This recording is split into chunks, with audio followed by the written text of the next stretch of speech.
私って外人なんだなという感じだよね。もう外国人だから外国人に貸したくないとか、18年いるからこそ日本が大好きです。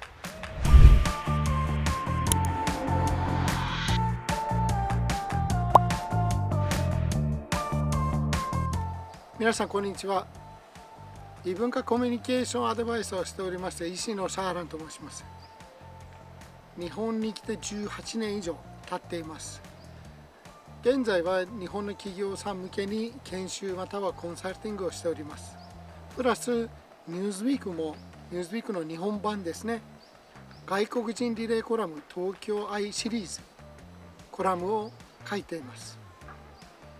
今回は以前書いたコラムがありまして、外国人が何年日本にいても所詮外人なんだよとについて話をしていきたいです。デパート、妻と一緒に例えばデパート行くじゃないですか。私がこんなに喋ってるのに私の顔見ないで私の妻を見て話すんですよね、店員が。どうしたら喋ってくれるんだよみたいな時はあるね。奥さんは日本生まれの人なんですか？そうです、そうです。東京生まれっていうか日本生まれですよね。外国人とね、会話することに対する壁というか、壁があるんでしょうね。こんなに喋ってますよ。同じように喋ってます。これがいくらですかとか。すごい日本語喋ってますね。なんかね。流暢。でもそれでやっぱりね、ここにいるのに私の顔見ないでこういうふうに見るんです。私の妻を見て。多分こっちで喋りたいのは安心するんでしょうね。なんかね。そうしてるっていうのもあるし、なんかね、わからないんですよ、正直言って。そこの中身がどう思ってるか、今あなたどう思ってるかって聞けないし、サラリーマンだった時に私にとってはね、ひらがなと漢字よりはカタカナが難しかったね。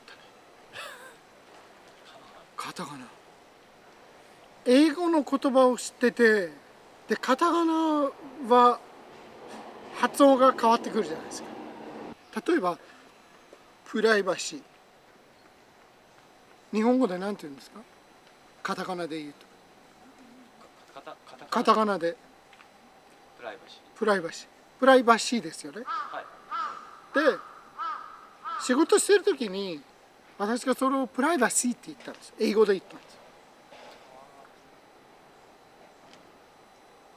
まあ笑われましたよね、仕事中で。発音のことです。それプライバシーじゃなく、プライバシーじゃないよみたいな。プライバシーじゃないみたいな。プライバシーだよとか、はははははみたいな笑われたりとかね。そうするとそれって別にいいですよ、笑ってもいいんだけど、なんかあなた日本語うまいうまいって言ってる割に一言間違えたら大笑いみたいな感じって、あ、私って外人なんだなという感じだよね。やっぱり思っちゃうわけですよね。仕事で他に外人だなと感じることってあったんですか？朝9時なんですよ、出社する時間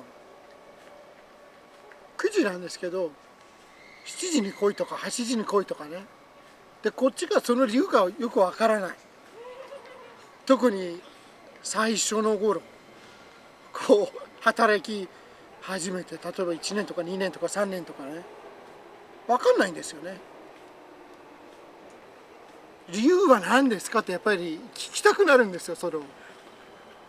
あ、やっぱりこいつ外人だなとかって。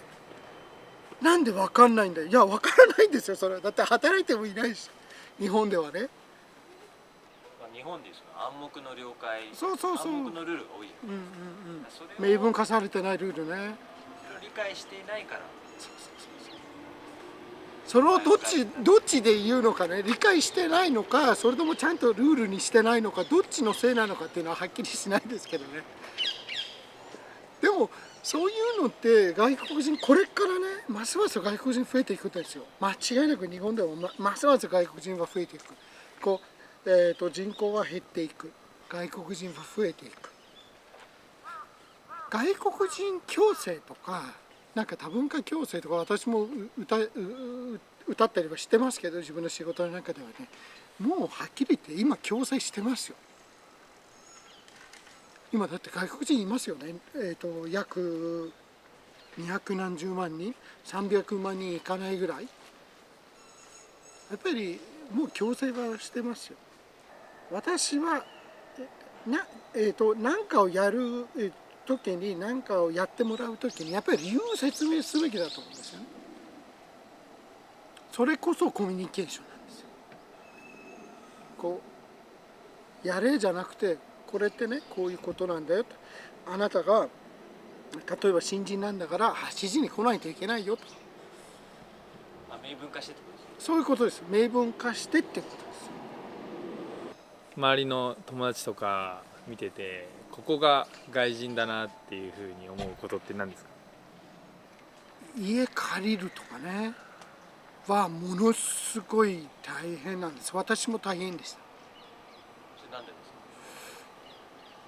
日本語できるできないの以前に、もう外国人だから外国人に貸したくないとかで、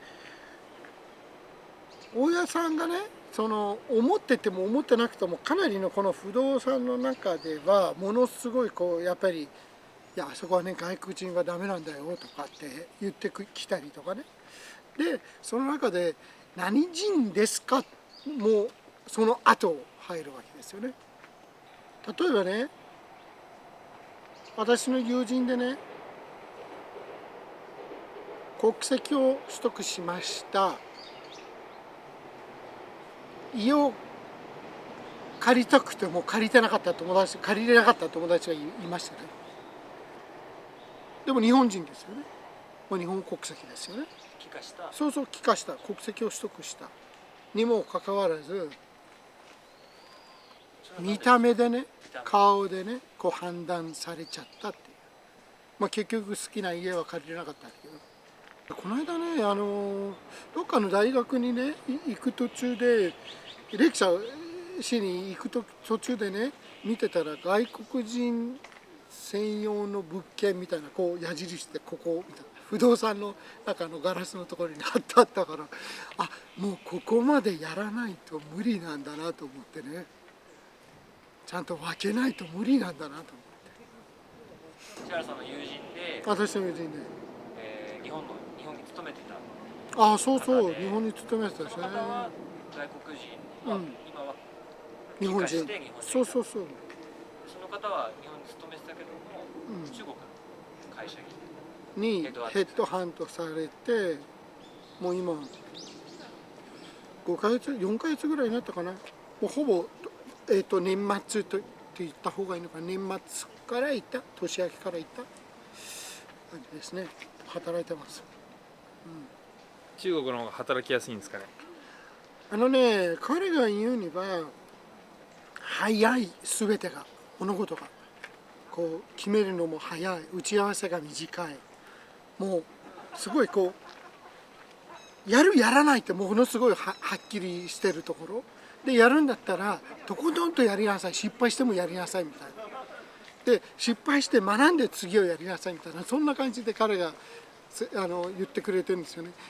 彼もまだね4ヶ月5ヶ月ぐらいだから言ってて、自分で言うにはもっともっと勉強しないといけないところがある。中国について、中国のその社会の風習について勉強しないといけないところがあるけど、ただこんなに私はね外から来て中国でもできないし、英語で会話してるんですよ。英語で会話してて、向こうもだって自分のね母国語は英語じゃないじゃないですか。なのに結構私をウェルカムっていうか、すごい受け入れてくれてて、みんながですね一緒に頑張ろうよとかという感じで言ってましたね。あと家ね速攻借りてたっていうのは、それがびっくりしました。本当に速攻マンション借りたって言ってました。慣れてるのかな。それでもこういうふうにしていかないとね、いい人材が入ってこないこういう人材って日本から出ていってるのはいっぱいしてますよ。たくさんしてます。中国だけではない、アメリカに行った人もいるし、オーストラリアに行った人もいるし、ニュージーランドに行った人もいるし、本当に数えきれない。私の周りもう18年以上私がいます。で一度も帰ってない。それって理由何なんですかって。日本は私にとっては住みやすい、住みたいからなんですよね。友人はいる。でもう生活基盤ができてるっていう理由なんですよね。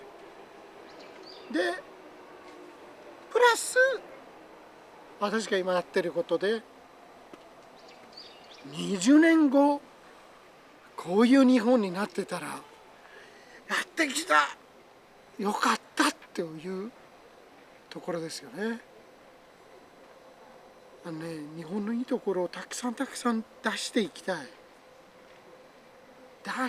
なんか出し切れてない気がするんですよね。アニメ、観光、そういうのは日本の文化なんですよね。一つのカルチャーなんですよね。それはそれでいいです。それ以外のものを今まで日本は歴史の中で使ってきたものを掘り出して見せていかないといけない。18年いるからこそ日本が大好きです。皆さん見ていただいてありがとうございます。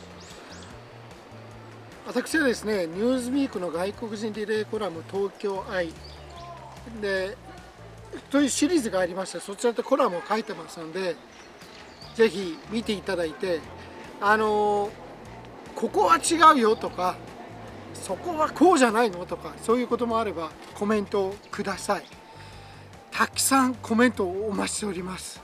いろんなところからでもツイッターでもどこでもどうぞコメントを寄せてください。